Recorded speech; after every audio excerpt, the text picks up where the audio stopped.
Hello, hello, hello, hello. It is Fran here, half of your underrated production team.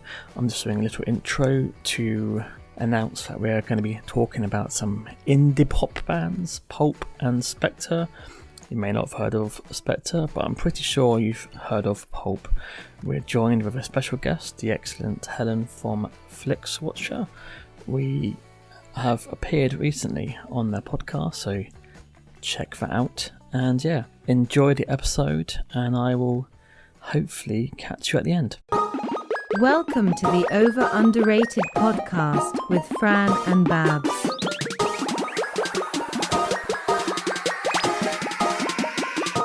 Is it over or underrated? And welcome back to Underrated with a co-host Fran and my co-host Babs. Hello, Fran. How are you doing on this sunny day? It is sunny. There you go, guys. Weather fans. It is sunny in down in South England today. I'm drinking a Pepsi Max Cherry as per usual, and I am excited to be talking about indie music. How are you doing, Babs? I'm good. I think I'm drinking my most pretentious drink I've ever drank on the podcast. You can even see I have my little martini glass because I wanted, I think both of you are not really drinkers. So this is, I think, or not much drinkers. So this may be lost on you, but maybe the drinkers on the podcast will appreciate. I have spirits at home, but I do avoid drinking spirits by myself because it feels like a slippery slope. But I discovered Bergamot Martini. Bergamot. So it's bergamot. So there's a spirit called Italicus, an Italian spirit with bergamot, which I love bergamot, love me an Earl Grey, mixed with gin. And then I've got olive bitters as well, because I am that person now in my late 30s. So cheers. I actually looked at my cupboard today and I had some free wine. But I still chose the Pepsi Max Cherry. The only time I get wine is when I have like a Tesco deal, when you get like a meal, a side, a pudding, and a drink. And because the wine's like, I guess, a tenner, I think, well, it makes sense to get the free wine from cooking. So I've got like 5 bottles of wine, just in case I want to be splash some red wine into my beef bourguignon or something, But yeah. I'm never drinking it. But yeah, besides drinking your usual, Fran, what have you been listening to? Well, I have just had a look at my Spotify. I have been listening to the new comeback single by Wolf Alice. Read about it. Which is a little bit jazzy, a little bit piano, but I don't mind a band trying new things. And I think each album they kind of change genre, which is a good thing. Speaking of bands who change genres, I've listened to the new Arcade Fire album, Pink Elephant, and unfortunately it's a thumbs down. You think that with their allegations they'd try a lot harder to really make an amazing album. Not the case. It sounds like just him and Regine just in the bedroom doing some tracks. There's like maybe 2 decent songs. I didn't even realize they had a new album out. I know it has. I think it's the first album hasn't even hit top 10 in the UK ever. It really has fallen down a hole. But there we go. It happens to most bands, unfortunately. They have a slump. Who knows what the future is for Arcade Fire? But Babs, what have you been listening to? Well, hopefully I didn't fall down a hole, but pulled up from the well. I've been listening to a lot of Heavy Lungs because I saw them on Sunday. Mm-hmm. I still have a bruise from the mosh pit over here. Still young. Still young, even though it was quite funny because it was a very small venue. When the band shared videos of it afterwards, I could see myself in the mosh pit, and I was like, "Oh, I do not look as cool as I think I am." But they were pretty incredible. Like I have to say, they exceeded my expectations. Just very engaging from the beginning, and they had a support band called Steve as well, a Belgian band who I knew. Steve, just Steve, capital letters. Why not? Who were very good as well. So I've been listening to them. And then I think it was KEXP posted about a Congolese band called Coco, exclamation mark, which is, I think, traditional Congolese music, but actually with an electronic twist. So I really recommend the song Bazo Banga. And then much more mainstream, I have really been enjoying Pink Pantheress's latest mixtape, Fancy That. Like I haven't really, I wasn't really interested in the music, like Boys a Liar. I was like, okay, it's fine. But Stateside, which was co-written by The Dare, it's good. It's good stuff, guys. You should check it out. Do you think it'll make the end of year mix? It's too early. Okay. It'll make the long list. I don't know about the short list. I have to say, yeah, I don't know. I think the year has more to give us. But we're not alone today, are we, Fran? We have a guest. We have Helen Sadler from the Flixwatcher podcast. Hi, Helen. How are you doing? Hello, I'm very good, thanks. Thanks for having me back. Happy to have you back because, obviously Helen guested before on our episode talking about The National and Sharon Van Etten. Have you been listening to The National recently or Sharon Van Etten, Helen? I haven't been listening to the National, but the lead singer Matt Berringer has got a new album out, which I have been listening to a little bit. Maybe the album's not come out, but I've certainly been listening to the tracks that have come out, and also Sharon Van Etten, yes, a little bit because she has also got a new album out, and they're both playing at End of the Road, which I'm going to in September. Lovely. So yeah, I've also been listening to the End of the Road 2025 playlist to get ready for that, because also it's got stuff on there that I haven't heard before. What are some of your highlights on that playlist that you've heard so far? Self-Esteem is on there, who I love. Caribou's also on there, so there's some bangers on that one. And then there's also some Father John Misty, which I hadn't really listened to much of his new stuff, but a couple of the tracks that I quite like on there. And then a band that I'd never heard of before called the Viagra Boys, Oh, yes. which are lively. And then there's also a band called Tropical Fuckstorm, which I had not heard of before, but they're on there. A little bit of Goat. So yeah, it's quite an eclectic mix, which is obviously very representational of the festival. But yeah, and then there's someone called, I think it's Sophia Cortez or something. I can't get her name up, but yeah, it's kind of like a mix of like ambient kind of interesting like electronic sounds, and then your kind of like normal guitar / folky stuff. So yeah, I listen to it on shuffle. I don't know if that makes it any kind of more incoherent or not, but yeah, it's good. Every now and again, I'll kind of look at what's playing and go, oh yeah, I need to make a mental note to add them to the who I'm going to see. So this is the problem I have these days. I very rarely listen to music without looking at what I'm listening to because I'm just like, I could be missing something. I guess on a playlist like that, you know, it's kind of finite. Yeah, and I even the other day started going through my songs that I'd Shazammed, and I was like, God, there are so many bangers here. But you have to really go in kind of one by one. Yeah, it's a shame that I feel like a bit of a control freak. That sounds like quite nice to just have it in the background and then tap in when you want to. Overrated.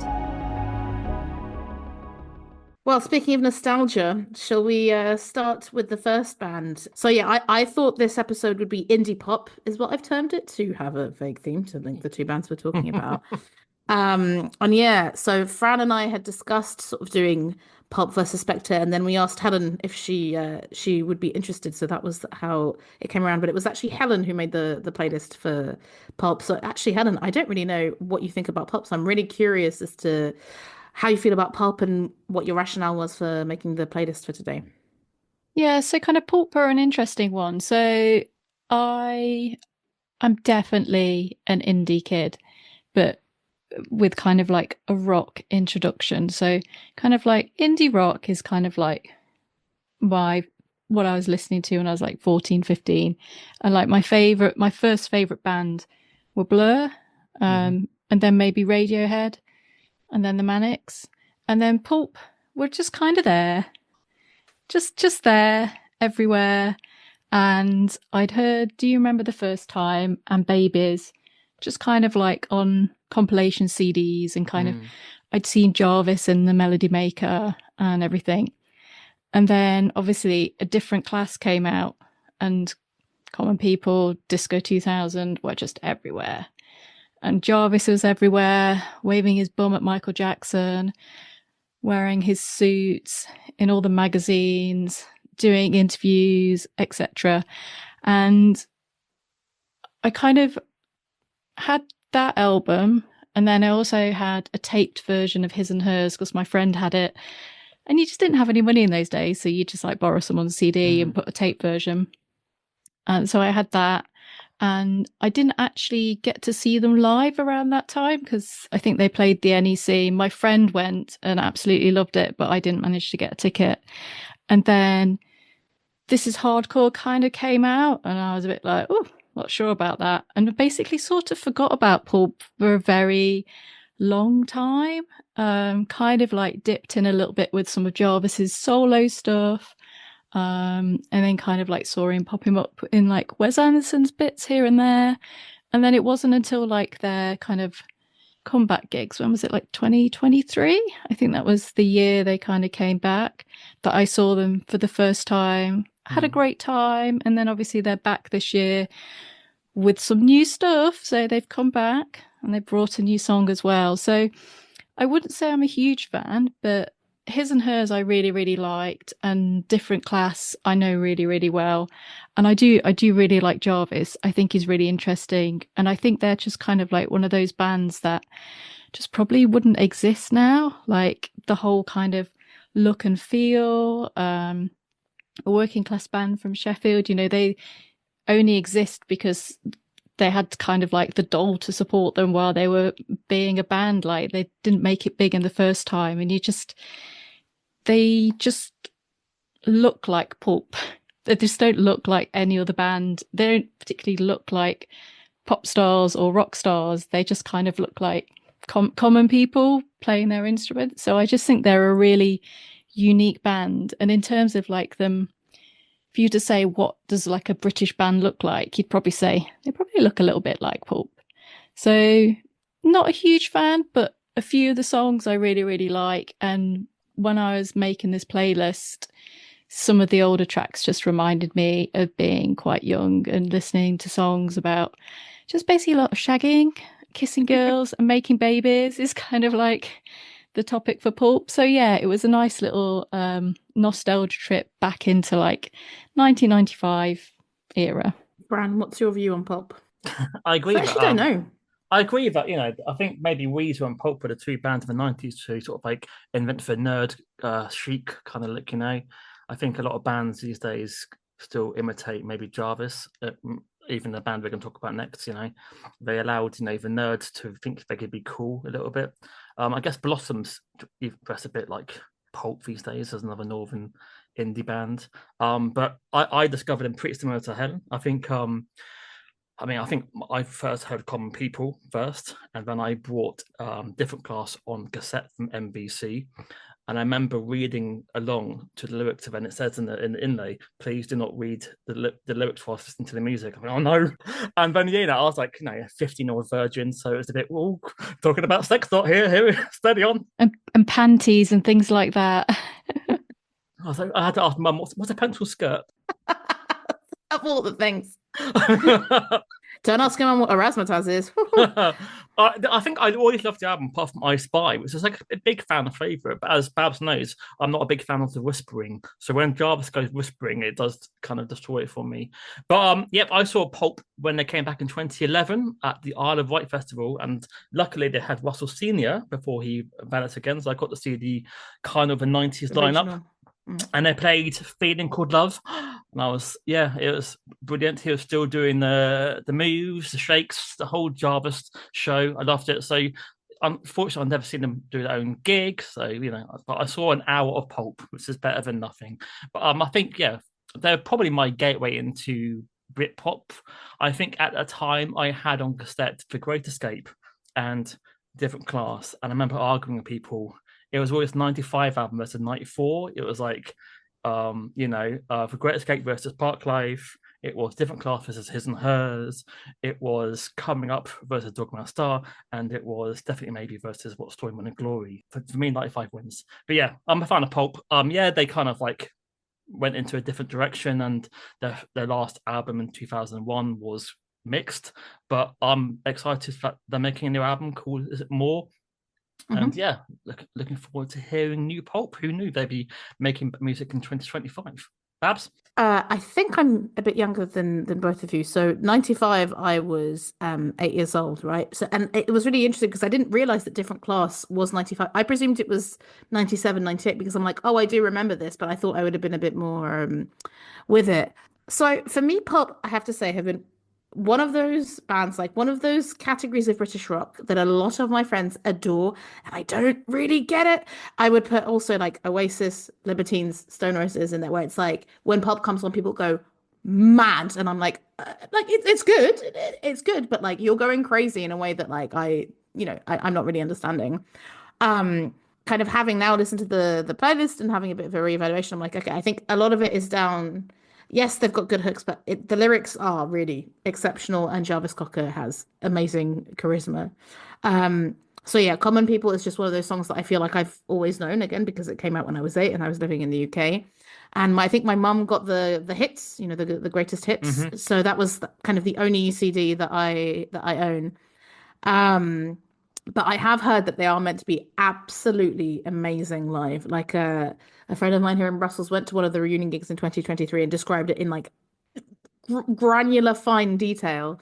And I was like, yeah, wow. I mean, it sounds absolutely amazing. So yeah, I was hoping that like the two of you, or at least one of the two of you, had seen it live to tell me, because I mean, I think I would go and see Pulp live, but like they, I feel like I should like them more because I love a feminine, skinny man, just in general and in my music. But coming into this, I was like, I'm thinking a lot of this is down to the lyrics more than the music, and I think you know, while they have some good songs, the lyrics may be better. So that's how I'm coming in to this playlist. I think that when people think of Pulp, they think of these two albums. Yeah. That is from '93 to I guess '96 is when they were untouchable, maybe. But yeah. Hmm. Although yeah, I'm glad that Helen has picked something from this article that we're going to talk about, because I do also remember that era. But yeah. But Helen, do you want to introduce the first song from your playlist? So we've already mentioned it. It is Common People. Mhm. I think if it's that quiz where they do name a song by Pulp, how many people would say Common People? It would probably be everyone. The millennial wedding classic song. Yeah. I think if you've ever been to someone getting married recently, they probably played it. It's just a great song, I think. Maybe I probably heard it quite a lot, particularly in like the 90s. But then I think having that break and then seeing it live, having seen videos of it live and how it kind of builds and builds and builds and really just kind of kicks off. It's just a great song. It's about having fags, shagging, playing pool. Yeah, it's really popular in Greece as well, because of the lyrics. And I just remember as well the video for it. He's kind of like in a shopping trolley being pushed around, and it's really kind of bright and colourful. So yeah, I think when people talk about like Britpop anthems, then this like has to be in the top 5. Definitely. Fran? I mean, this is like if you're from my age group, as soon as you hear that first second of that like violin, you instantly know it's Common People. It just transports back to the summer of 1995. It's quite a long song, isn't it? Especially the album version. It's almost 6 minutes. You forget how long it is. And then also, I think a lot of people won't know about the dirty, darker version for the album version when it gets quite bitter and compared to the single version. But yeah, I mean, it takes like 1 minute 48 before it really launches in. And it's got like a James-esque guitar solo, and it's got that beautiful sing along Common People. It's got I love the playful combination of the like childlike keyboard with the simple bass and guitars. I love how angry he gets and how you start rooting for him more and more. Yeah, I once sang this. My first ever time doing karaoke was in Ibiza in 2012, and I didn't read the room, and it was mainly everyone over 60, and I did my version of Common People. And when I stood up, I then realized I was about to sing this to lots of people who had never heard it. I gave them all, and I didn't get a standing ovation, but to Ibiza, I apologize for my version of Common People. Luckily it was a shorter version. But Babs, have you ever sang Common People in a bar? Or Definitely, I have someone else has picked it as karaoke, and I've sang along for sure, for sure, for sure. But yeah, I absolutely associate this with weddings, and like not the last song at an indie disco, but maybe like the second or third to last song at an indie disco. You're like, okay, like it's getting there. Yeah, do you know, I had no idea that A Different Class was their 5th album. I had no idea that Pop had been going so long. So I was like, wow, I really respect the grind after learning about that. And yeah, I think the song is massively, massively overplayed. But I went and listened to it again, and with the lyrics, and went to watch the video again in full, which was quite fun. Like, yeah, I did remember him in the shopping trolley, but I'd forgotten Sadie Frost, and I'd forgotten the kind of boomerang of the people who were around the stage. It's a very good one. But do you know what I also listened to today, guys? I also listened to William Shatner's version Yay. of Oh, Common wow. People because Ben Folds did an album where I think he arranged a bunch of covers for William Shatner. He's also on the track, and it's absolutely insane. He is speak singing for most of it, and then every now and again, I think it's Ben Folds who comes in. But the ending is actually surprisingly good. There's a choir, and it just kind of lifts the song, and then there's this kind of very manic guitar ending. But yeah, and I mean, Helen, you were talking about is it, one of the top five songs. I read that in 2014, BBC Radio 6 listeners voted it their favorite Britpop song, and similar 2015 in Rolling Stone, same greatest Britpop. I mean, it does feel like the most representative.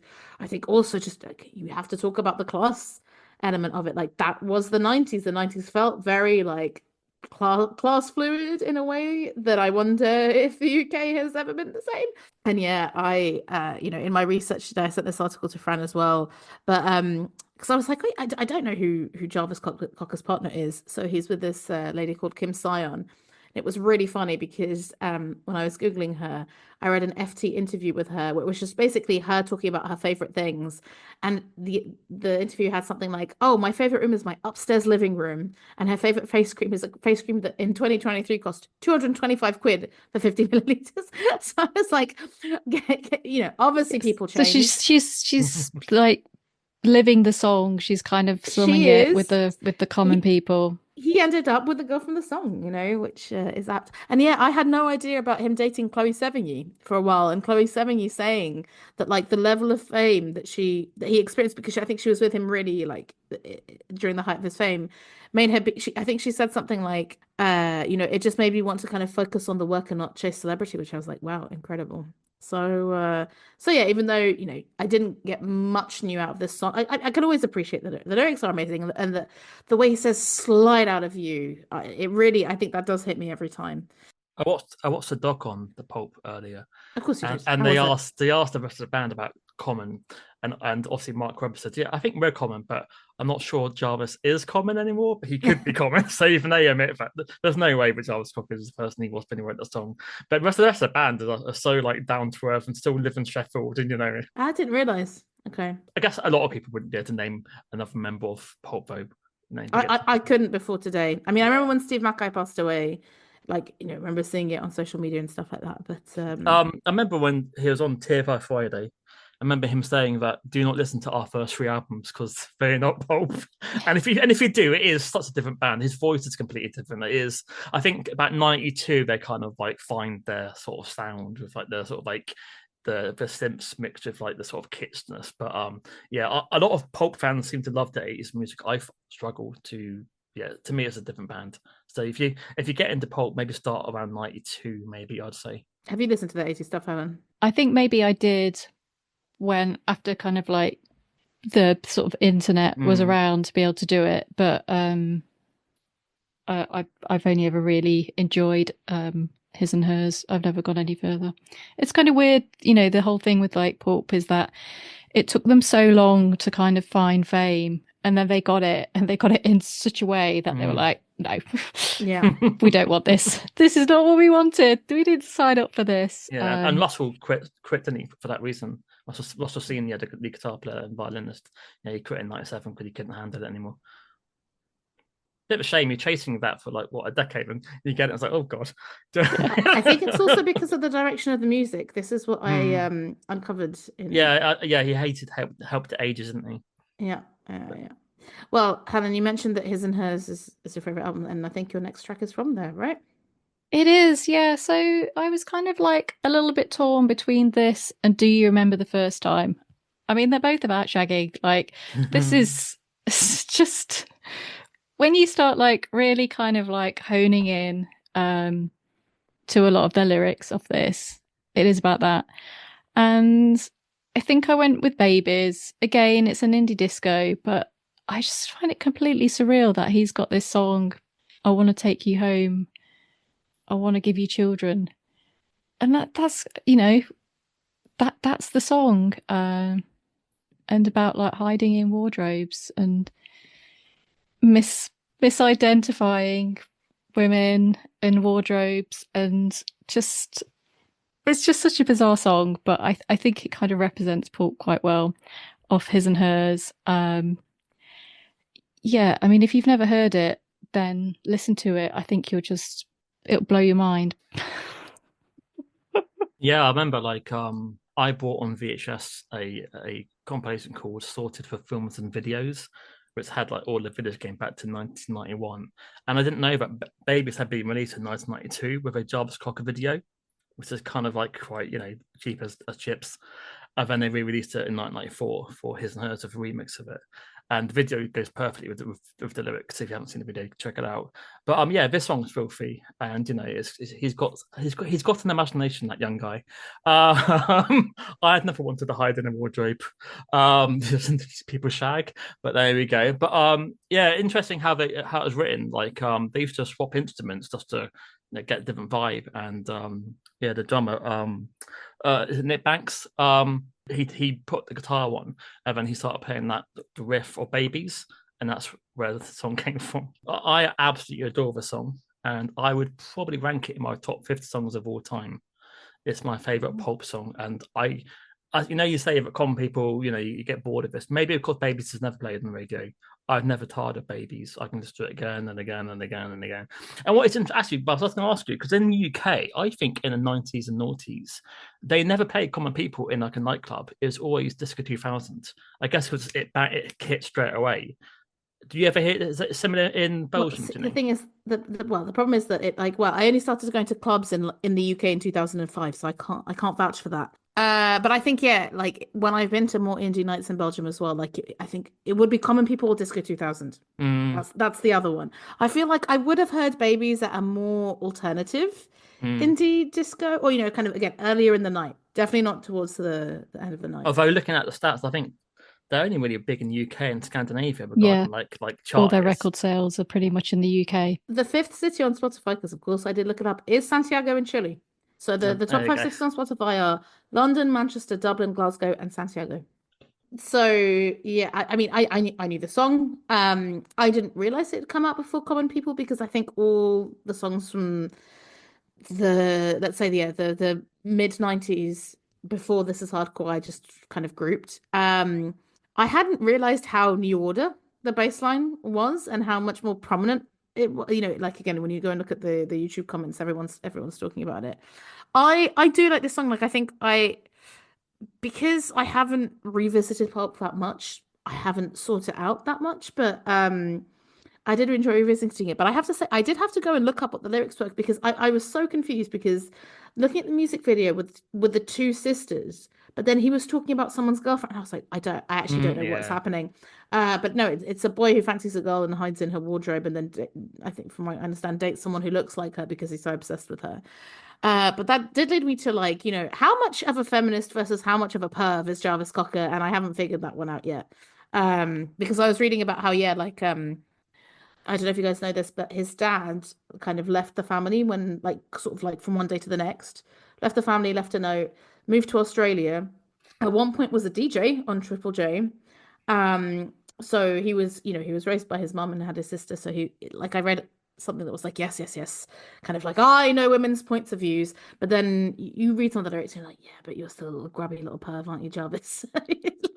I'm sure he'd admit to that too. Yeah. So I'm like, that's it. I'm like, as long as it's consensual perviness or something, I'm like, yeah. I mean, there is a track on Different Class called I Spy. So yeah. I mean, he's not hiding it. He's not pretending. And then, a song coming up later, he was talking about pornography a lot as well, which I was like, yeah, which he isn't hiding, which is, I much prefer that to someone pretending they're squeaky clean. But yeah, I feel like I haven't quite figured him out yet in that respect. Yeah, I like how it builds. I like how there are more sense towards the ends, and it was nice to find it, because again, not paying much attention to the lyrics, I was like, okay, well, good to know what the song is actually about. It's not just about having babies. It's a bit more than that. Over underrated.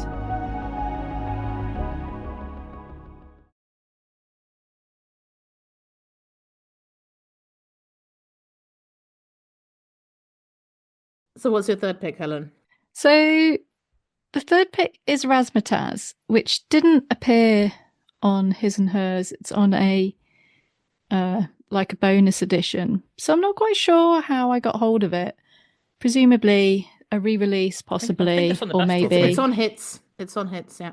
I was kind of toying because I think maybe Lip Gloss, Pink Glove, and Razzmatazz are kind of a little bit the same. I mean, talking about lyrics.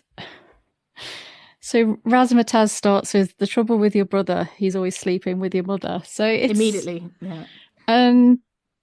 Yeah, so we're straight in there. And there's also a line about it. Are you going to go out, or are you sitting at home eating boxes of milk tray? The lyrics are so visual in this one. And I just really love how it builds and builds and builds until it gets to the little bit of razzmatazz. Oh. And this one live, like when I saw them at Hammersmith, like literally took the roof off. It was just so much of a build. Razzmatazz, you just don't get that word used anymore. It's just one of those kind of quirky little words that they made an entire song about it. And then I think they kind of did a little bit more. I like After You was a later single that was a little bit dancier. And this is kind of like one of their ones that's a little bit dancier in terms of the music that I really like. But yeah, again, when you start going into the lyrics, there's a lot in there. There's a lot to take in. I think if it was released now, I think it would probably get picked apart by a few people, possibly. I think so too, yeah. Yeah, Razzmatazz. It's about his ex-girlfriend, and I think he bumped into her and he said that he apologized. But yeah, razzmatazz, I put down as it's an amazing word. It makes you think of shit, magicians and pantomimes. Do you know what I mean? Razzmatazz. Is that even a word abroad, Babs? If you weren't in the UK, would you ever heard I of razzmatazz? don't think so. But I thought it was razzmatazz, actually, not razzmatazz. So maybe there's regional variation. But yeah, so I discovered that on the same VHS as Babies, and I thought, this is brilliant. What the fuck is this not on His and Hers? This is so anthemic. Yeah, it's also I've got a compilation I think from the early singles on Gift. There's a song in there called OU, which I really, really like, and that's from like 1993. But yeah, I put down it's like Baby's little brother. It's dirty, catchy, and anthemic as hell.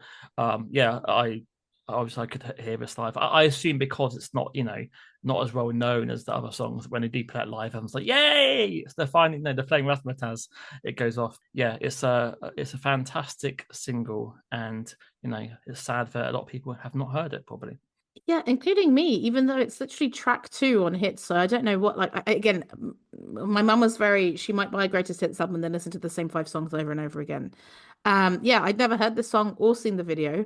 And this video was where I realized young Jarvis Cocker looks exactly like James Acaster. Really. I then went to like Google search like young Jarvis Cocker versus young James Acaster. I was like, it's incredible.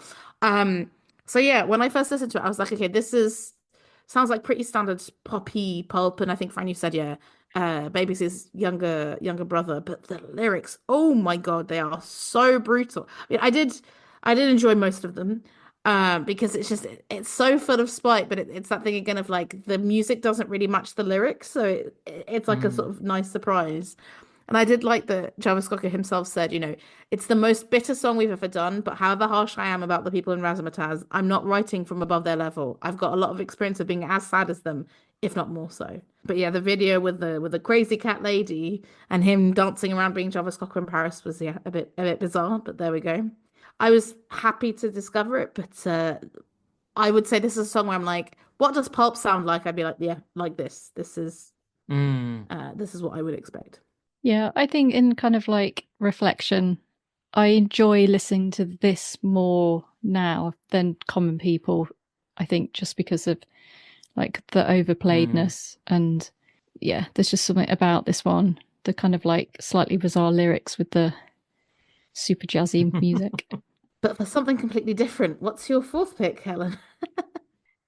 So this is hardcore. So obviously a different class was like massive and you just couldn't like move for it.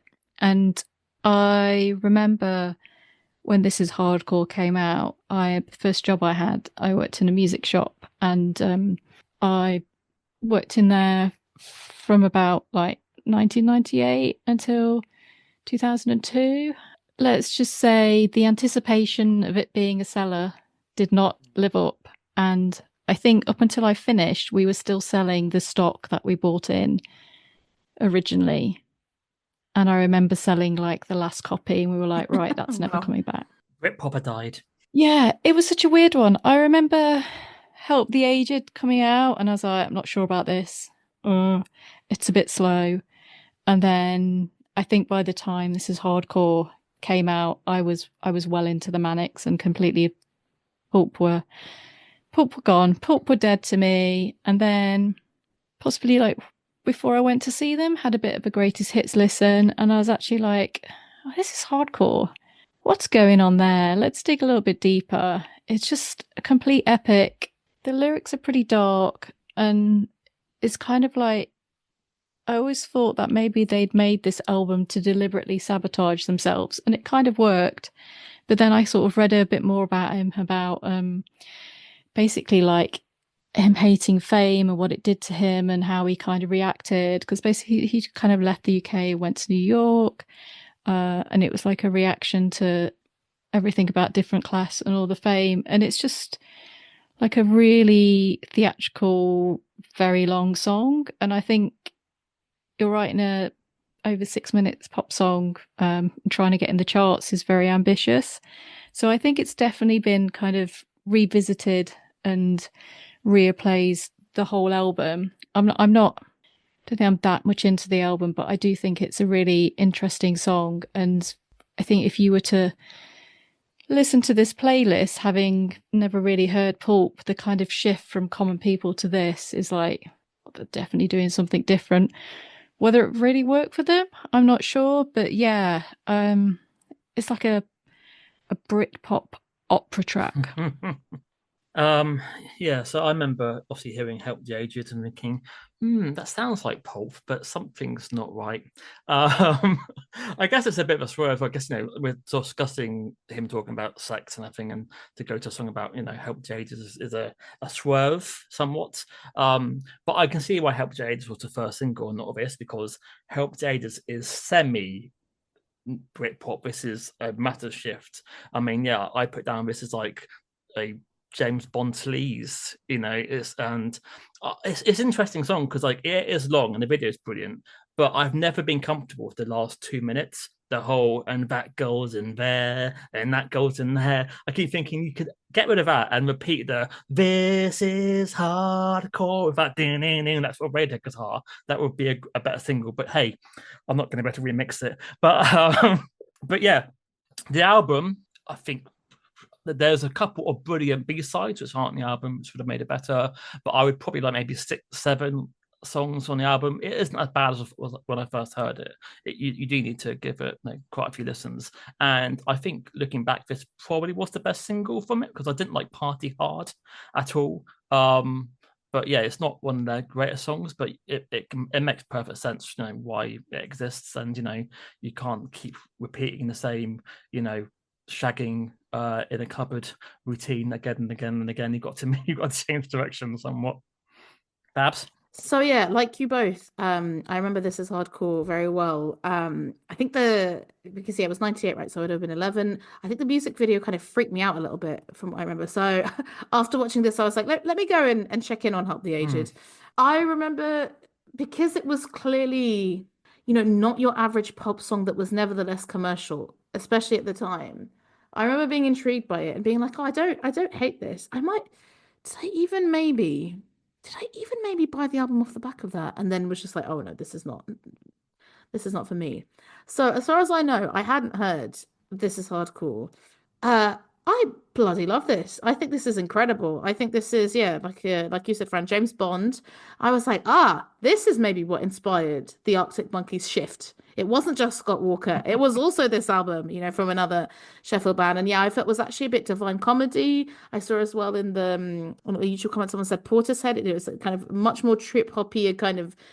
It's interesting because it's kind of going with the vibes of that decade, but then also having this kind of glam rocky James Bond stuff. And I think there's a lot of stuff thrown at it. And I remember reading that they were like, Jarvis was like, I don't want just verse, chorus, verse. And because of that, this song, like I've listened to it now, I think 5 or 6 times, and it still is not in my head because, there isn't a natural hook, but I don't mind it. I think the only thing I would say a bit negatively, his voice is a bit thin for the epic because there's some really epic bits with some rust, but it doesn't bother me too much. And then looking at the lyrics, apparently it's Jarvis comparing his life to the life of a porn star. That's why this is hardcore. But it was really interesting to read about how Russell Senior apparently really deliberately tried to sabotage Help the Aged as a song. He was like, this is not what I want Pulp to sound like. Like Pulp were the best band in the world. But so apparently Steve Mackey said, I think it's got a place. To me, This Is Hardcore is like a challenging song. It's a gauntlet for the rest of the year. It's like when Radiohead put out Paranoid Android in 1997. Here you are, deal with this. But the guitarist Mark Webber said, I was never a fan of this song. I can appreciate that it's good work, but I never really liked it. From the outset, Jarvis didn't want people to expect an album of common people in Disco 2000. He wanted to redraw the boundaries. And recently, it has been a case of Jarvis's will overriding everyone else's common sense. So you're like, ooh, the tensions in the Ouch. band. Well, they played this live on a tour from Impressive. How was it? The only song from that album.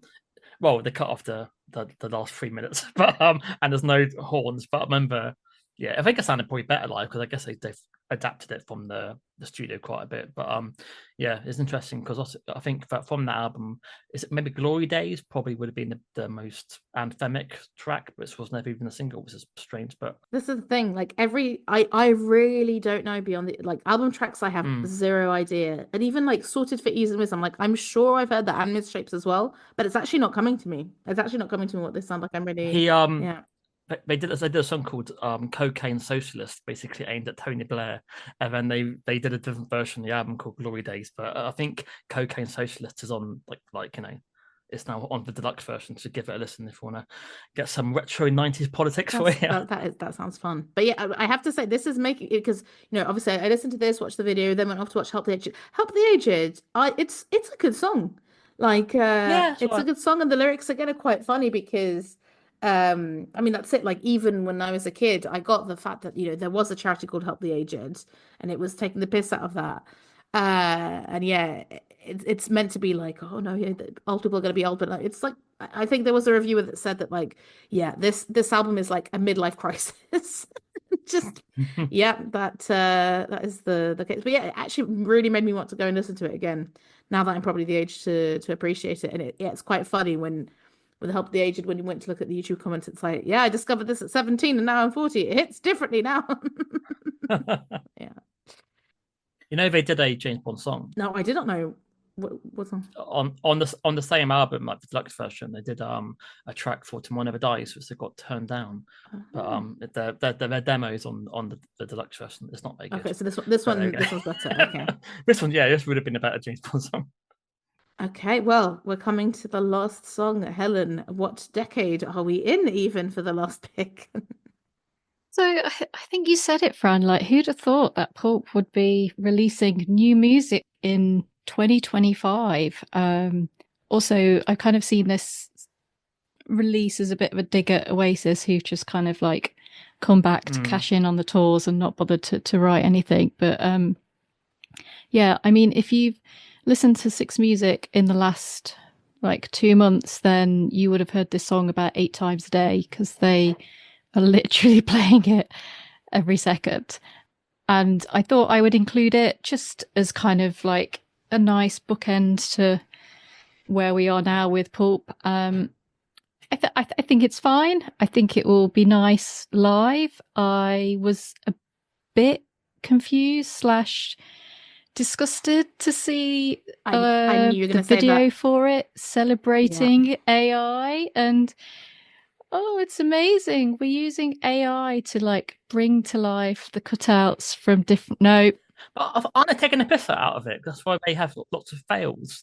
And at the end, it says we prefer human intelligence because they have loads of like crap versions of the AI making mistakes. I think that's supposed to be the joke, but maybe it really. Well, I did get to the end because I was so annoyed that I didn't get there. But I can see this being part of their set list. I'm kind of like intrigued to see what the album's like and see what's on there. It feels like they've kind of come back round a little bit musically. to a bit of their sound, but slightly older, less depressed, maybe a little bit like that. So yeah, it sounds like a Pulp song, I think. Yeah, it sounds more like a Pulp song than I'd imagine would happen. To be fair, yeah, I'm surprised at how much it sounds like what you'd expect, kind of thing. Yeah, but the AI fails. I guess the AFL it's good and bad. Obviously, they're taking the piss out of AI, but at the same time, they are also using AI, and it proves that AI is also a cheap method for making a music video, which is why people are doing it. Yeah, it's like a familiar friend. Harking back to the 90s, I know Spike Island is a famous Stone Roses gig in the same way that Nebworth also rated, but I think Spike Island is supposed to be all shit and no one could hear anything. I think the song's about rose tinted glasses, your happy memories. You forget about you shit yourself, at the festival, but you remember the headline band, But yeah, this is still anthemic. I'm happy that Java still does cooing and wooing like he did back in the day, and yeah, it's far better than the Stone Roses comeback singles, which everyone's already forgotten. Babs. Yeah, I think Helen, I don't listen to Six Music, but I do follow their social media channels. So I feel like it was heavily promoted to me on Instagram. But I didn't go and listen to it, so I'm glad that you put it on.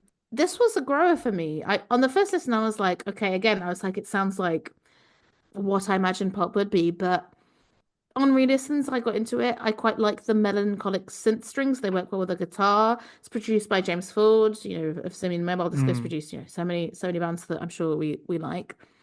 And I found it interesting that people were comparing it to David Bowie. And I was like, actually, I guess his voice does sound quite Bowie-esque here in a way that I hadn't thought about before.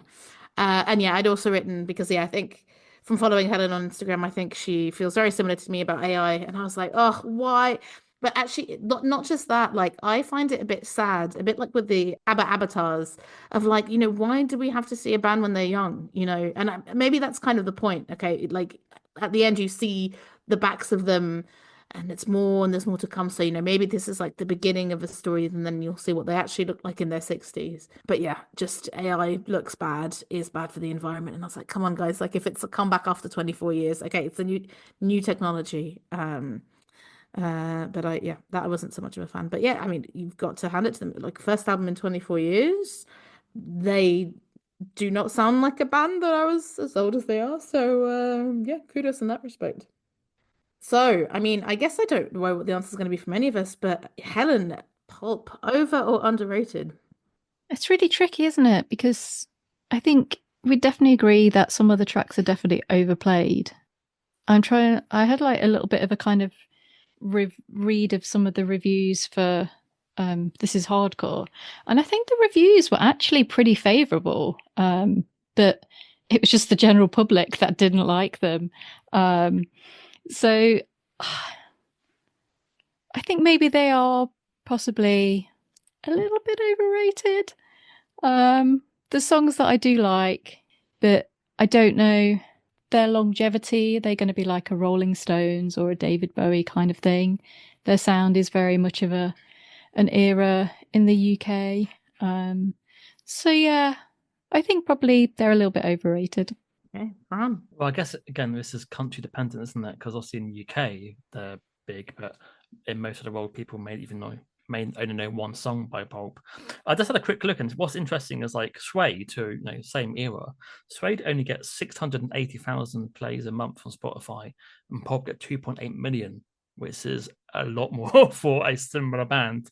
So that surprised me. So Pulp, they've got one amazing album, and they've got two good albums. Does that make them a band that people adore? Maybe not. I think that they were a great band and a great live, but maybe I think people put them on a higher pedestal than I think they deserve. I prefer other 90s bands. So I would say slightly overrated, which sounds weird since I literally owned every single Pulp album on CD by me. But I was a little bit disappointed by the final album, and when you want to like it more than you do. There's only 3 songs I like on it, so I would say slightly overrated. But if I was in America or another country, then I would say they're very underrated UK band. I think Common People and Disco 2000 definitely made it outside of the UK for sure.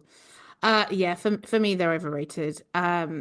I think just because they're on the poppier side of rock, sometimes that works for me, sometimes that doesn't. I think lyrically they're actually quite underrated because I wonder how many people dancing at the wedding are actually listening to the. I mean, they're listening to the lyrics somewhat, right? But it does almost read like poetry when you get into it. But nevertheless, I'm really grateful, Helen, that you put on This Is Hardcore because, like I said, that era of Pulp, which I imagine, for people who were so keen to get another album, must have been such a shock and it must have been, so dismissed. Even though, yeah, like you were saying, it was kind of critically reasonably acclaimed. Maybe that era is a bit underrated. I will have to go and listen and explore. I guess it's similar to when Blur released a self-titled album in Yeah. '97. Yeah. Everyone had to make a new version of Yeah, themselves. or even, Radiohead and Kiddo. Yeah. Well, they succeeded, Yeah. and then Suede did head music and didn't See, I succeed love so much. Head music was my introduction to Suede. Oh, So really? I love Oh, Head okay. music, and that was that was the one that my mum got obsessed with as well. That's how I got into them, and then I was like, oh, there's a whole lore that I totally missed here. Like, okay, yeah, Dogman Yeah, Star, whatever. Can't Get Enough and Electricity are great songs. yeah, they are. But I Yeah. guess there's a lot of fillers on head music, unfortunately. And But Indian Strings, guys. reading the book, he was on a lot of drugs. Yeah. Yeah, I'm just a bit surprised that Suede have so little views. I guess common people are probably doing a lot of the heavy lifting on those plays and Yeah, Spotify. I mean, I was actually kind of surprised, even though it makes sense to see that it had really topped the best of Britpop because I just so associate it with Oasis versus Blur. I was like, surely it would be one of those. But yeah, even though maybe people only know, especially in the UK, kind of half a dozen Pulp songs, it does. There is a cut through, and it is kind of pop enough that even if you're not into rock, you're going to be into it. Mm. So there we go. Yeah, lukewarm overrated perhaps from from one of us. But I would still prefer to see Pulp over Oasis Oh, this year. any day of the week. Well, speaking of Pulp Live, so the I saw them and I had a celeb spot while I was there, so I didn't manage to get standing tickets and ended up seated, which I normally prefer to do standing. And as I was kind of like watching people arrive and just soaking up the atmosphere, I happened to kind of like look across and had my glasses on to see. I spotted Wes Anderson sitting there waiting for Pulp. So we went over and we said hi to him, wow. and we were like, "Oh, what are you doing here?" And he's like, "Oh, Jarvis invited me the last day of the tour to come and see." And we were like, "Have you seen him before?" He was like, "No, not before. I'm, just here." And like, he was very happy to be there.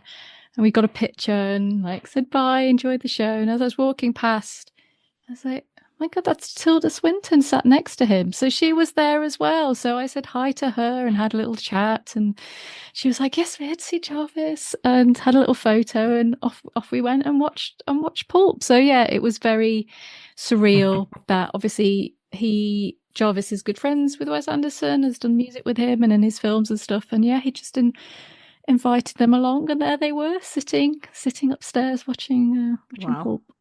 That is one thing I'm surprised with, like how little Jarvis has done as a solo artist. He hasn't really had any kind of mainstream success at all. He's Really. guested on a lot of songs. Yeah, exactly. He guested on 2 songs on Air's album Pocket Symphony, which again is an album I quite like. One Hell of a Party and The Duelist, where he also is with Charlotte Gainsbourg. So again, film connection. He lived in Paris as well because he had a French wife, and even when they split, I think he still carried on living in Paris because they had a kid together. So yes, a man of the world, Jarvis Cocker. Were you a fan of his radio show, Helen? Yes, I did enjoy that. Yeah. Yeah, I mean, I like him a lot. I think he's really interesting. And like the whole thing around Michael Jackson as well, where he was just like, this is just ridiculous, just I don't think he really thought it through. That was really but interesting yeah, because I read about that as well, and he was like I love his music. Like he was literally like the man invented the moonwalk. But what I didn't appreciate was how he was pretending to be like a Christ-like figure, and the Brits here there was like a rabbi and other people on there and stuff. And I was like, yeah, I think that's fair enough. I think in some way it ruined his chance of being big in America, because I think he had loads of death threats from American Michael Jackson fans. Yeah. So they were like a bit Michael Jackson fans famously calm in the face of scrutiny. Yeah. Yeah, it was definitely blown out of proportion as to what happened. But yeah, I think it was quite a scary period and for that's him. before social media as well, you know. Well, yeah, I love that you kind of shared a film related anecdote, Helen, for Pulp. Makes I'm very like absolutely like tick.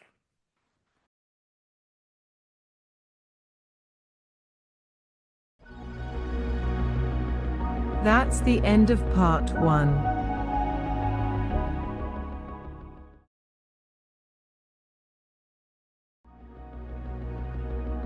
Underrated. So welcome back to part 2, and we are going to talk about a band that Fran definitely thinks is underrated. Fran, who are we talking about today?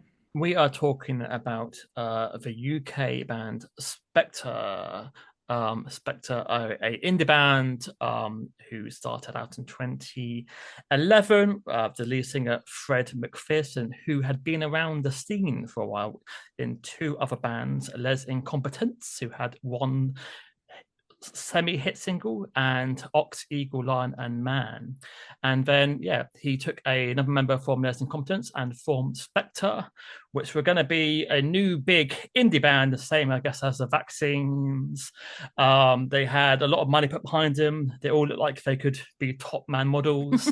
They had the glossy videos, lots of catchy hooks, and I'm a sucker for a indie pop song that makes you think I'm still young. And I first heard Celestine and I thought, yes, please, I'm going to see this. And I then went to the Isle of Wight Festival 2012, and I ran into the tent to be amongst lots of under 16 girls. And I remember standing by the fence going, oh no, I've misjudged the audience. And my friends stood away from me. And then the worst thing about it was on TV, and they pan across the audience, and then obviously they come to me, a dishevelled, old, tired 30-something.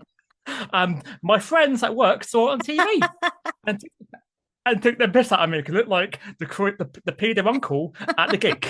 So that tainted Spector for a while, but so it took me a while before I would go and see them live again. When I've now seen maybe 5 or 6 times over the past 10 years, and they're a phenomenon. Can't say it. You say it for me. Phenomenal. That's the ticket. A live act. Even better now, they're playing at smaller venues. I saw them at the 100 Club for Christmas a couple of years ago, and they did a banging Cliff Richard cover, and then they did a set amongst the crowd, and I've never felt more love for a band in my life. I started crying. And this here, I'm a big fan of the indie loser. I love the underdog.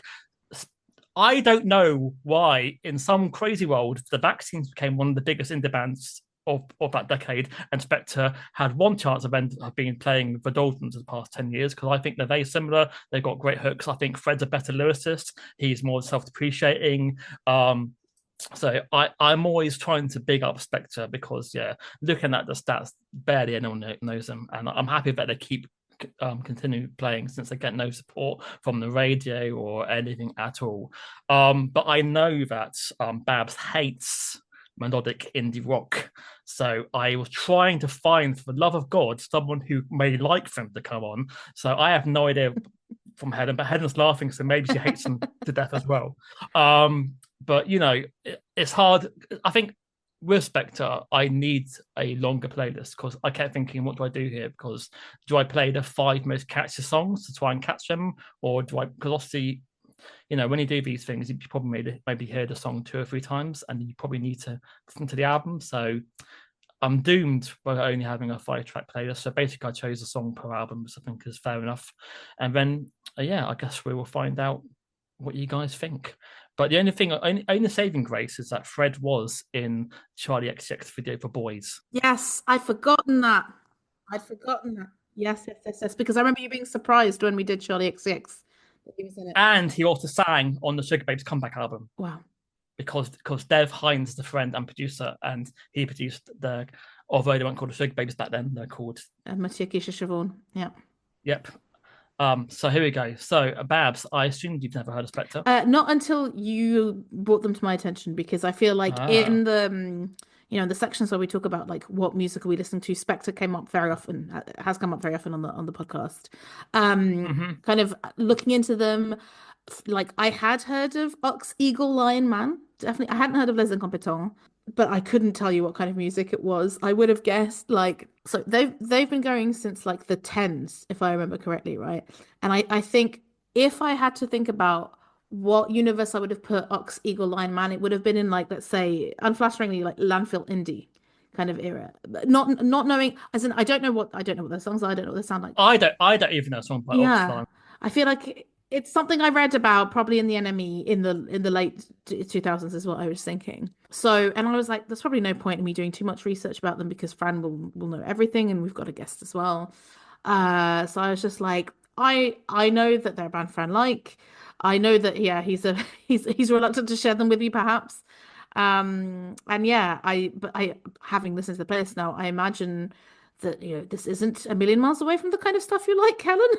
I ask. So we had a bit of a back and forth over bands, and we discussed a couple, and you said, "Oh, we'll do Spector," and I was like, "Yeah, I've heard of them." And then I got the playlist and I listened to it. I was like, "This is not the band that I was thinking of." Okay. So It's Phil Spector. no, I don't. It definitely wasn't Phil Spector, but it was maybe a band from the 90s, maybe that have a similar name or something. So I was kind of expecting to be familiar with the tracks, and I wasn't at all. And they didn't really ring any bells. And you're right in that during this kind of era, I very much listened to like all of the kind of the Vaccines, the bands, the Hives, like all of those. But yeah, I didn't get any flashes of like, oh, I know this from like the indie discos, or know this from like hearing them on the radio, or kind of like have heard them on the festivals or anything. So yeah, I'm definitely kind of like coming into it cold. Only ever hearing the tracks that you put on there. They're not the band that I thought they were, and I don't really know what the band was. Well, that's quite funny. You must have been like, oh, okay, I'm sure it will change to no. Okay. I mean, I guess, Fred, you've put on, the songs are quite different. Like, I think Fred's voice is very I found unique. I quite like his voice, and for a while I was like, but who does it remind me of? It took me a while. Tom Smith from The Editors is who it reminded me of. It's very kind of Got the baritone. Yeah, baritone, but like very velvety and smooth, which I quite enjoyed. But yeah, I also didn't really know what to expect. Because yeah, I think when you think about a rock band from recent years, I'm like, it could be anything, because there isn't kind of like a particular flavor of rock that's really big at the moment, right? So yeah, Fran, please introduce the band to us.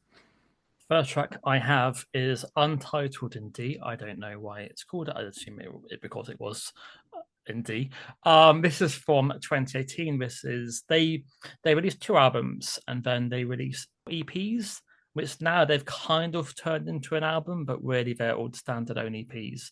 So this was an in-between single whilst waiting for their official 3rd album. And we then slowly discovered by the videos that the rest of the band had left, and it's just Fred and Judd left. So the drummer hilariously joined the Vaccines.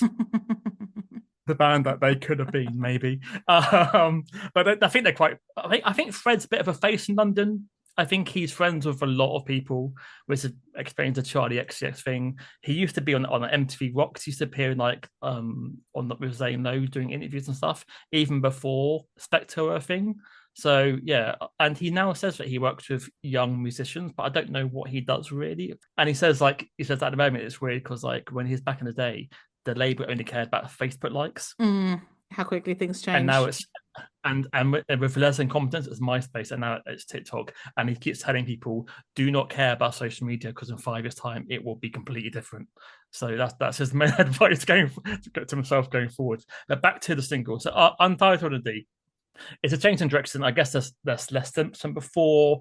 They say that this is Jed channeling the ghost of John Frusciante from Red Hot Chili Peppers regarding the guitar. It sort of like shows off, I don't know, Fred's, I guess, ironic puns. He always says that his lyrics are a jokey and crap and throwaway. So, he says, we broke down on the M1, you said called AA, and I didn't know which one. Yeah, we've heard it before, but I don't mind these little puns. They give you some flavor. But there's a certain melancholy to the songs. They've got banging choruses, but when they bring out like a middle eight when it's quite slow and it gives it more charm, which I don't think that the Vaccines and maybe Blossoms have. I think that with his voice, they stand alone from a lot of these other bands. And yeah, so no synths, more guitar, but it was a yes please to me, and I think it's a fantastic chorus. So Helen, does your timeline make you tired? Are you a fan of Untitled and D? So listen to all of them as I was listening. I was very much like, oh, this reminds me of this band, and this reminds me of this band, and this reminds me of this band. And I think that is probably really unfair to them. But then I think when you get to a certain age and you've kind of grown up with music and had those moments and those, like, all of the bands that I'm going to mention that I've kind of like seen live and listened to and everything are so ingrained in my brain that it's hard for other bands to kind of like get in there and get in the space. So yeah, I kind of like this one in comparison to them, because this one is kind of like felt like maybe their moodiest one, and kind of I was getting like maybe like Interpol kind of vibes from this one, and maybe like a little bit White Lies. So yeah, I like the guitars on it, but yeah, I was kind of going, oh yeah, what is this? Trying to think, like my brain was like working overdrive into it, trying to think what it reminded me of. Very similar. I was like, this reminds me of someone and I don't know who. I think, yeah, White Lies in general. I thought it was also because of the voice. I think the voice is very similar, but I do think maybe still a bit more Thomas Smith from Editors. And yeah, I was a bit confused because, I did like the minimal sort of Wikipedia research, and they were like, oh yeah, our inferences are OMD, Spandau Ballet, and Ultravox. And I'm like, I cannot hear that. And this one, I was like, I imagine, especially if it's a band that Fran likes, it's going to come later. I thought it was fine, basically. I think on the first listen, I thought it was fine. By the third listen, I thought it was fine. I really liked how he put institutionalized into a chorus and made it work. I think that's very difficult. And I quite like the total silence before he says we broke down on the M1, and then it kind of launches in. It kind of, yeah, takes you out of it a little bit. And like I mentioned, I really like his voice, but here I think the harmonies that come in every now and again work really well. But in a few of the other songs, I don't like the harmonies. And I was wondering, Fran, like, is the harmonies him, or is it other people in the band who are doing the backing vocals? So I think occasionally the Jed used to sing, but they've now had a massive change. So they've now got like a new bassist called Jen, and she sings quite a lot of backing vocals. Obviously, that changes quite a dynamic with a female singing. So live it's changed slightly different because it's a whole new band from the first two albums. The first two albums was, I think they started for 6, and then the 5, and then the 4, and now there's Jed and Fred are the only original members left. So Jen plays bass now and sings backing vocals. Okay, well there we go. Yeah, I was intrigued because the harmonies sometimes sound quite distant, and yeah, I was kind of wondering like live who does it. Is it just kind of like a backing track or not? But yeah, I thought like, okay, yeah, this is okay. But like you, Helen, I really was there for ages. I was like, this is reminding me of other stuff, but I don't know who. Okay, so moving on to Chevy Thunder. So this is hard for me because I find this song quite annoying on the record. It does sound like we need a pop song. This is catchy. Go. And here it comes. But live, this is fucking amazing. So it's hard for me to separate them. When they play it live, there's a pause before. He does this quite a lot. He loves a pause for 5 seconds, then bring in the chorus again. But in that pause, he sometimes walks into the center of the room, sings another song, and then goes Chevy Thunder, and nothing goes crazy. So it is a highlight of most of his gigs. So I love the drumming on this. but the keyboard sound is a bit too sickly. It's the middle eight sounds like it's at the wrong speed, and it's far too crisp and glossy for my liking. But I think that the label thought, hey, we could have something big here. Let's throw a lot of money at them. So the album version I don't love, but I think it'd be fair to put one of their biggest singles on a playlist for you to decide what you think. So, Helen, did you find Heavy Thunder too much, or what are your thoughts? I think this one kind of like stood out the most, and I can kind of get what you're saying about the kind of like record sound, but I could definitely imagine hearing this at a festival and not really knowing much, but still enjoying this song. So it does feel like one of those kind of songs, even if it does remind me a little bit of the Vaccines. It does. That one. So yeah, it stood out. And also, I'm just looking at the album cover, and it's like a woman with a cheetah on a lead getting into a sports car, which I kind of liked. I think that one definitely like stood out, at least like when I was like listening to it, as like, oh, that one. And the album cover as well. So yeah, if it came on at an indie disco, I would probably like try and bop around like I knew it, or like pretended that I knew it. Perhaps Chevy Thunder. Yeah, this was my least favorite on the playlist. I thought much. I disliked this from the beginning. I was like, oh gosh, it's so many things I don't like. The piano, the woes almost reminded me of Josh Weller, when he's kind of taking the piss. I did like the drums. I wrote that as well, and I actually quite liked the middle eight and the bridge. When the bridge came on, and it was so unexpected, I was like, oh, actually, hang on, maybe it's going to change into something completely different. But it's almost like an interlude, and then the chorus goes back into that same kind of sound. But yeah, I hear your kind of explanation of why you've put it on.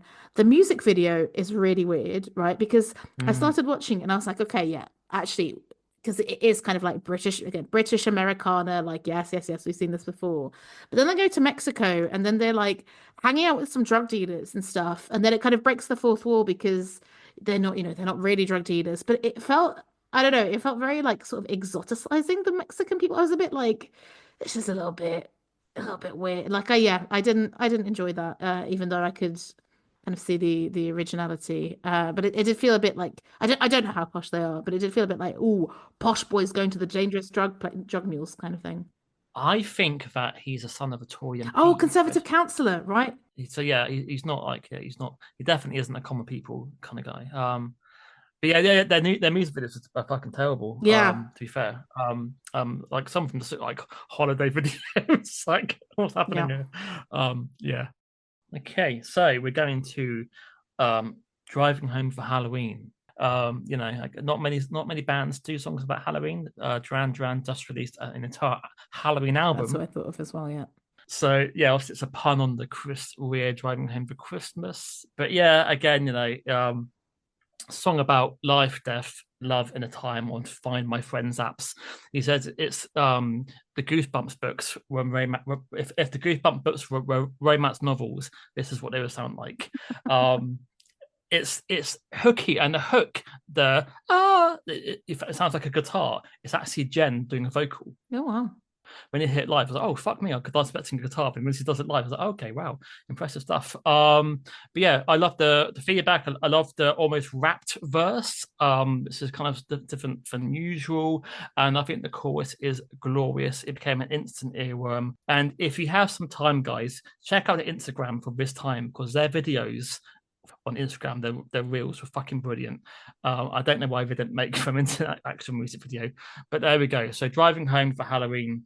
Helen, do you know, is this any good? Would it be on your Halloween playlist or? No. So this one I think was the one that didn't jump out me the most. It kind of had that kind of like clappy foot stampy thing, and again the kind of nice guitar. And I think like the what I was looking for. Can you remember Mum Ra? She's Got You High. That kind of. Helen, fun fact: Mum Ra did a new song last year, which is in my 20 songs of 2024. There you go. Unexpected comeback. Mum Ra have a new single, which is brilliant.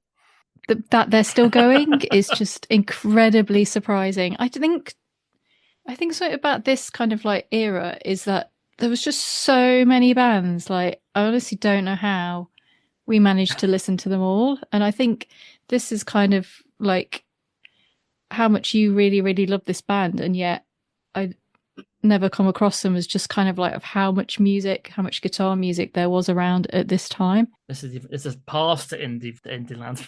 Yeah. Oh wow! So this was still going, yeah. So it was like having a look, because they were a sound, the BBC Sound of 2012. They were nominated in that sound for that year. I was just having a little look. So when was this one again? Sorry, 2023. 2023. Okay, so interesting that their sound has kind of stayed the same as it was maybe then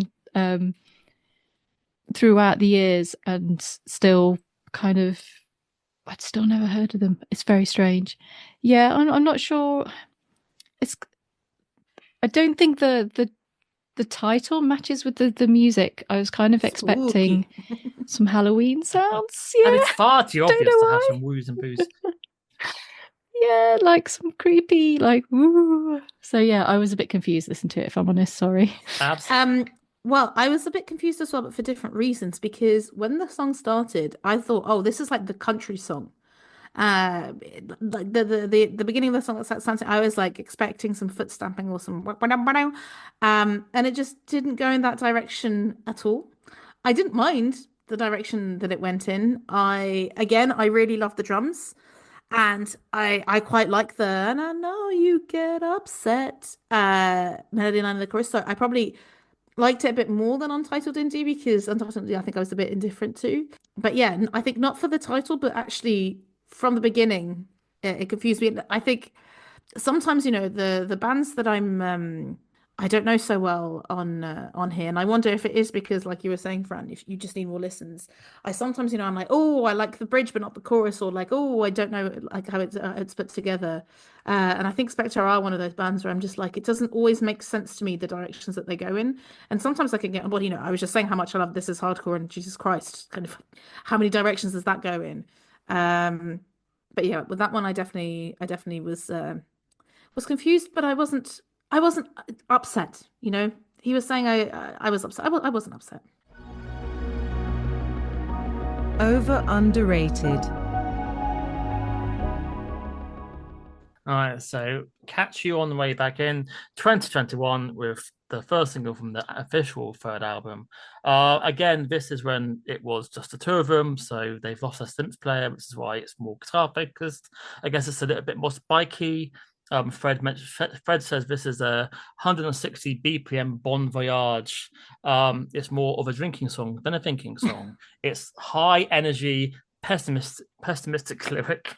It's very much Spector who would sing, because everyone's a loser and there's nothing left to win. Pop it on a t-shirt.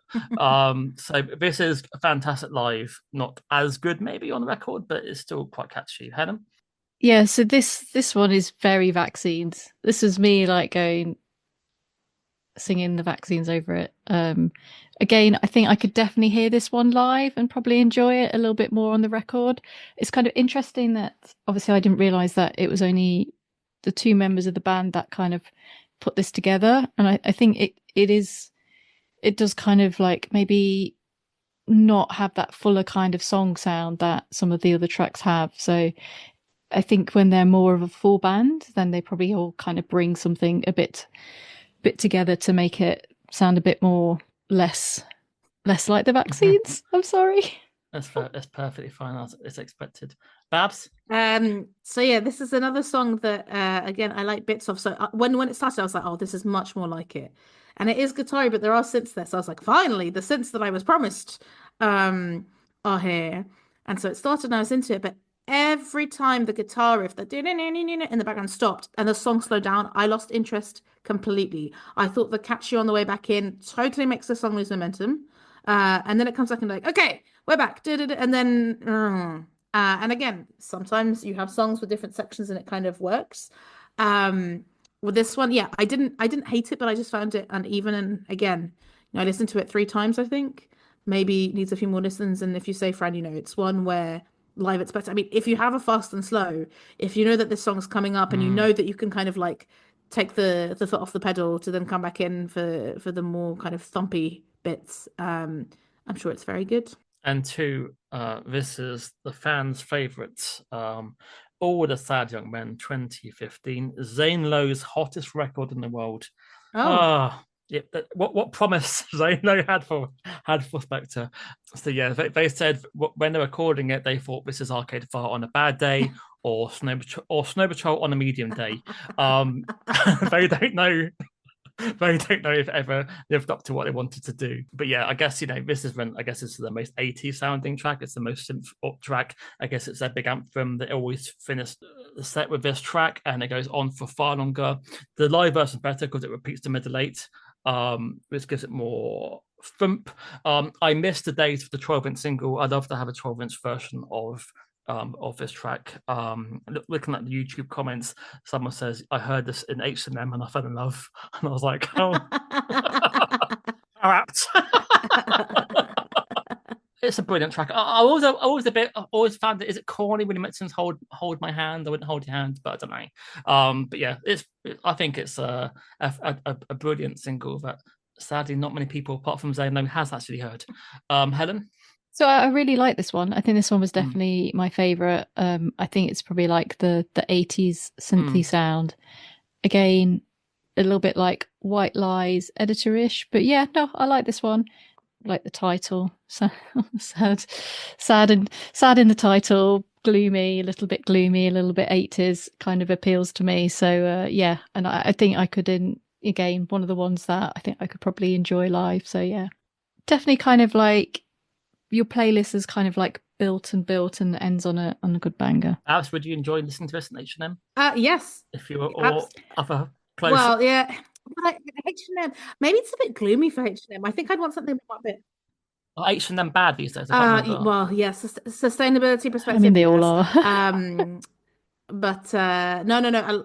Like Helen, I thought this was easily the best song on the playlist.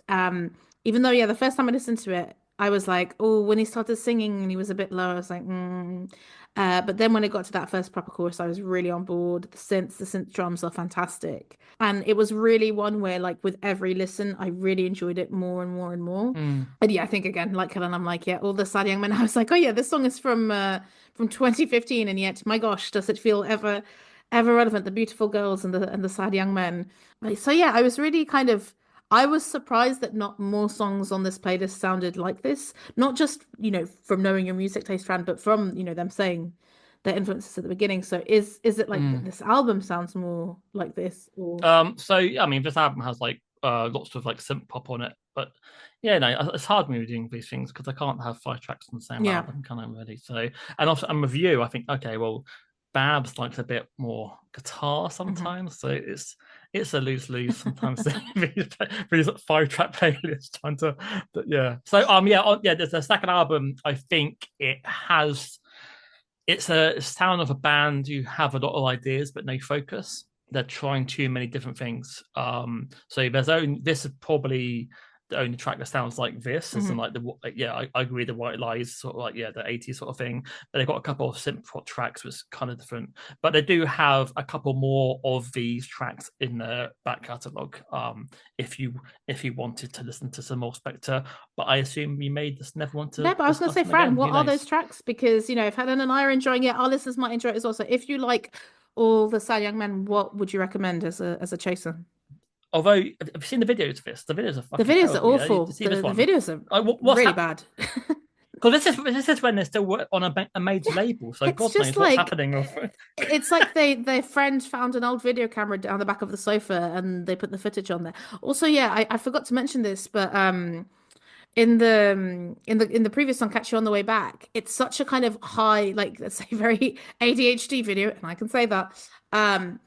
And that made it, because the song has like the faster bits and the slower bits, it made it worse, the video, because it would keep going really fast when there was the slow bits. And I'm like, this isn't even matching the songs. Like, guys, get with the program. But yeah, this was, but sometimes some of the best songs have some of the worst music videos, as we've discussed in the past. So I would say An American Warehouse in London, you may enjoy.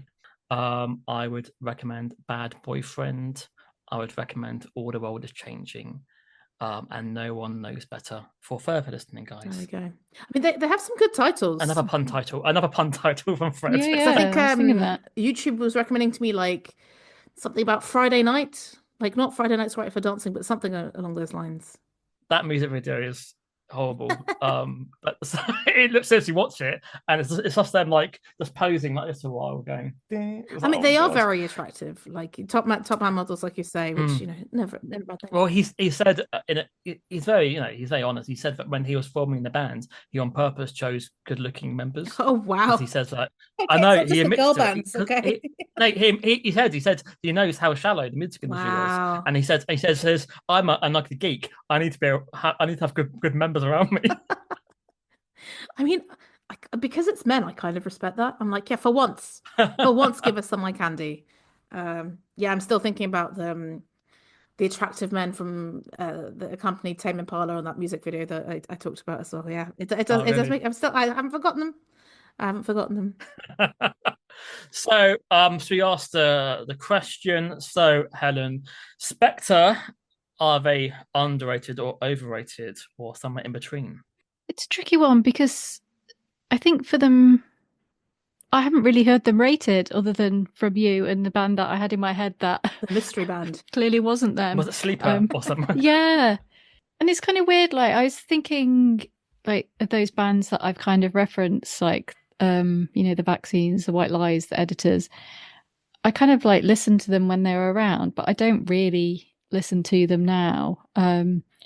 It's just kind of like a really weird time in music, I think, and a weird time to be a music fan. So it's really interesting that you've got like this love for them, and then more so that you've kind of stuck with them as well, which I find really, really endearing. So yeah, I don't think they're overrated because I've never really heard anyone talk about them other than you. So I think they're definitely somewhere in the middle. I think there would definitely be a lot of people who would probably like them if they knew they existed, who probably are more kind of who still listen to like the Vaccine kind of bands would probably really enjoy them. So I think maybe they I don't know how you become big as a band these days, especially if you've social been media. going a while.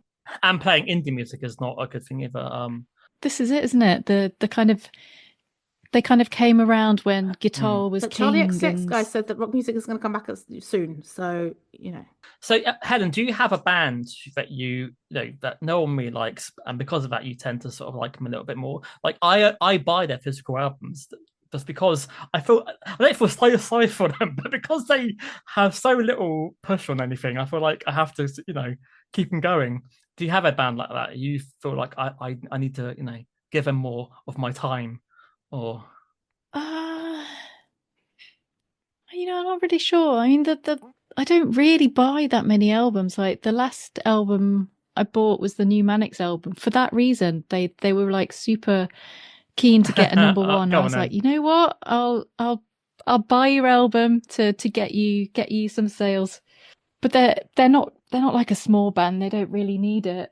No, I'm awful. Like I just like popular music that doesn't. Oh, how dare you? Need my help, I guess.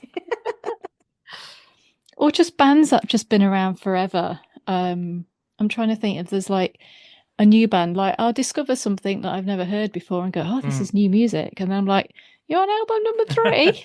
It's that kind of thing. It's so the discovery of like new music now for me is so hard. Even listening to Six Music, because like I said, like what I find interesting, I've discovered a lot of stuff from Six Music just from their social media channels. I guess like if I have so today, for example, they had their weekly playlists where they summarize all the videos, and I went through it, and yeah, that's where I listened to like the new Garbage song and stuff like that. But yeah, that is often how I discover new music. But I guess, are you listening to Six Music maybe a bit more kind of like in the background? Yeah, I listen to it, but I often find that the bands that I kind of gravitate to are already quite established by the time I've listened to them. Or maybe in my mind, because they're on Six Music, I don't feel as though they're kind of like up and coming that much because they've kind of made it onto there. So I don't see smaller bands anymore, and tends to be like if I see a band live, their support band is already quite established as well. So I don't have that seeing kind of like a smaller up and coming band with that anymore. So yeah, I do get most of my new music from Six Music playlists or Spotify recommends. It's like, oh, you might like this. And it's like, oh, yeah, I do actually. Thanks. But it always feels like they've always got an album, or I'm a bit of joining the party a little bit You late. never know. End of the road might introduce you to some new acts. Well, this is it. Yeah, I'm going to go with my ears open. But I do find that, like, with every year that passes, it surprises me sometimes how, when I talk to people about music, people that they haven't heard of, that I will just presume they have. Fran, for example, because I think he knows more about music than I do.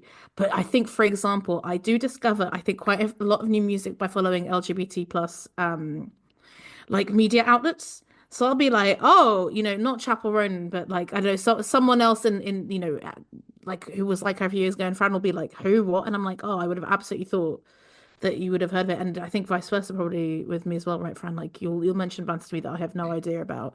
And even like I mentioned Heavy Lungs at the top of this episode.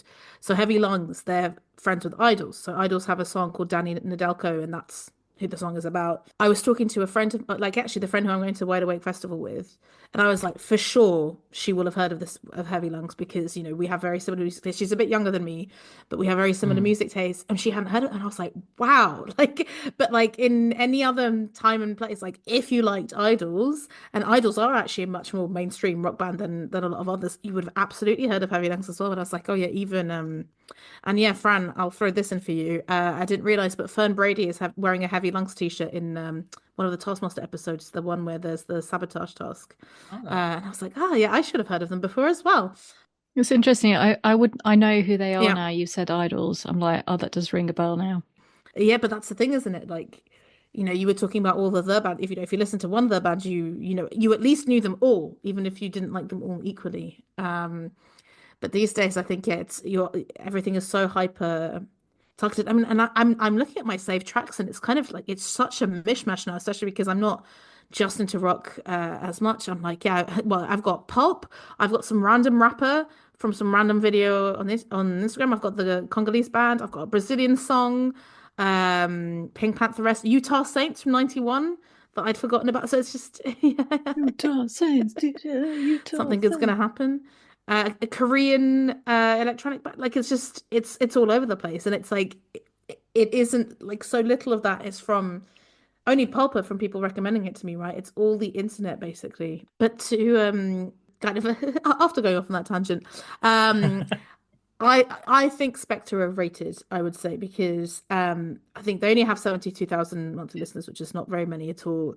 But of the playlist, there was only one song that I really liked. So I thought, of course, I wish them well. Anyone who's been in a Charlie XCX music video or has any association with her, love you. But yeah, I don't know if it is. I think with me, it's just not so much my kind of music, more that it reminds me. Like I definitely still editors I still really like, especially the first three albums, and actually kind of songs off their other albums, and that was reignited in part because I saw them again in 2017, I think, where they headlined after Kraftwerk, which is insane. Well, their last album was fantastic. I thought. Oh, the one with Strawberry Lemonade on it. Yeah. Really good, but it was very electronic, so definitely a bit unexpected. So I guess my question is like, yeah, why are the Vaccines still one of the biggest bands in the UK and Spector play a shed? That's my question. So my theory is it's still popular because XFM literally plays them still is all it the the time. label maybe, or wonder what it is? Yeah, maybe. Yeah, it's weird because the Vaccines kind of had that kind of like Americana sound, but they're not American, which is always like a bit of a surprise. But yeah, I don't know. They were just, again, like they kind of managed to break America possibly as well. They're big in America. I think like, kind of in an era of like South by Southwest, they kind of fitted that kind of vibe. They had tight trousers. Did they have tight trousers? Probably. Likely. Yeah. Again, the pretty good looking guys wear sunglasses. I don't know. It's weird what bands make it and which ones don't. Like, we were talking obviously about, Pulp and chugging away and finally getting that bit of success. But, with like the Vaccines, your first album, absolutely massive. I don't think there is any way to kind of predict really who's gonna who's going to be big and who's not. I'm always fascinated by, because as a fan of indie music, is what bands blossom and what bands fade away. But hey, if we knew that, then we'd be multi-millionaires. Well, probably not, but hey. Okay, so Spector, slightly middle, I guess, is the conclusion, which I take. I thought this could be just me sitting there being attacked by all sides. So you're either very, very polite people, thank you very much, or it just didn't bother you that much. Chevy Thunder was the only one where I was like, oh dear. Yeah. So I've only ever managed to get one person to like Spector so far, so I might have to just down arms and just have be a private Spector fan. As we will tell you at the end of the episode how to get in touch with us. If you are a Spector fan, let Fran know, because Fran, you're definitely like, some of their songs have had like 6 million plays on Spotify. That surprised me. Have they really? Which ones? Yeah. Someone's listening to them somewhere. Or maybe it's just you. Got it on yeah, let me double check that. But I think all the Sad Young Men has had 6.2 million. And Chevy Thunder 6.3. Well, there's a lot of people on YouTube from like Mexico and South America saying, we love you, but clearly that music video didn't offend them. But all the cities in the top 5 are UK cities. So Helen, thank you very much for joining us again today. What would you like to plug before you leave? So yes, FlixWatcher, come find us wherever you get your podcasts. And if you need somewhere to start, then you've both been guests on. There's a few episodes knocking around, and we've got a few that are going to be coming out very soon. So good place to start if you're not sure. Off the top of my head, you picked Beats, Babs, Edge of and 17. Fran picked. Mm-hmm. That's it, Edge of 17. I think they both went down well, but you'd have to listen to it to find out. And then, we've got a couple more coming out. So do come listen to us. We're a weekly podcast, and each episode a different guest will pick a film that's available on Netflix, and we'll have a good old chat about it and rate it with our unique scoring system. It's a great way to find hidden gems on Netflix and other podcasts that you might be interested as well. So yeah, and also if you follow us on Instagram, we often do shout outs for your film reviews, so you can have a go at reviewing the films as well. Stuff. It's definitely one for whether you're a lesser film knowledgeable person like me, or a more knowledgeable film person like Fran and Helen. So I think it is for everyone. But it was quite funny because obviously we guested on your podcast again recently, and I was looking at my notes that I'd taken on Beats, and I've already forgotten the plot, Helen. So I think I need to go and listen to that episode again to remind myself of of what I thought of it. Is there an issue when Netflix take down films though, for people watching your back history? So no one has ever complained to us, and also the thing is with Netflix is they kind of rotate them, so the films will go and then they'll come back, because we've had a few that we've been trying to like review for ages and ages since we started, and they'll come on and they'll go off. So as long as they're available when we're kind of recording, they will cover it. But if it's gone, we'll have to wait for it to kind of come back. But yeah, I mean, you'll probably find it somewhere. But it is quite good, because a lot of the time we'll be like, oh, we didn't realize it was actually on Netflix. So because you obviously get presented with different kind of films basing on your viewing history, a lot of the stuff you probably don't even know it's on there, because you'd have to search to find it's on there. But yeah, we've had quite a few people who brought films that have like really like made a real impression on me, and kind of like creeped up into like my top films. So yeah, it's been like a really great discovery. And then every now and again someone will bring something that's awful and we'll all have a good laugh. But have you had a situation when that person loved it, but you both hated it, or? The one that I seem to remember that stood out was we had the Richard Curtis About Time, which I am not a fan, and the person who brought it was, and that episode is particularly very much a polar opposite of enjoyment. But a lot of the time, like we did Cats, which is just bonkers and not a very good film, but we all really enjoyed chatting about it, and people sort of have a similar consensus. But yeah, it's quite funny because sometimes podcasters will come on as a pair, and there have been occasions where they've just gone, this film is terrible, I have no idea why you like it. So yeah, it's always interesting to see what people really, really love, and also films that maybe people have loved when they were younger, and then they brought it on to rewatch again, and that's, no, it's terrible. We can't believe we like this much. Babs, any final comments? Final comments. I guess given that we talked about the splintered algorithm and we talked about festivals, maybe talk about music with your friends a bit more. We're very lucky that we have this podcast, and every time we talk about what we're listening to, and I think some of my favorite episodes to record are the best ofs that we do, because it really forces me to be a bit more active. I think especially last year, I in the end I created a 100 track playlist of my best of the year, which I'd never done before, and I don't think I would have thought I would have known 100 songs on the year, but by the end I did. So yeah, talk about music with your friends and go to festivals if you can. What bands have you seen this year? I've seen the Manics twice. Oh, and I've got tickets to see the Maccabees as well, All Points East. I looked at seeing LCD, but the tickets were like £75, and I like them. I saw them at Glastonbury last year. If it had been under 50, then yeah. But I'm going to see Neil Young as well. I've never seen Neil Young, and I'm going to see him at Hyde Park. And it's Neil Young, Van Morrison, and Cat Stevens. It's going to be great. I can't wait. Hopefully Van Morrison turns up and doesn't walk off stage. He will play his allotted time. There will be the big clock. But we turned away from you the whole entire time. So in conclusion, guys, beat the algorithm, watch live music, and watch films as well, and listen to Flix Watcher. Thanks, guys. See you next time. Thanks, Helen. Thanks for having me. Bye.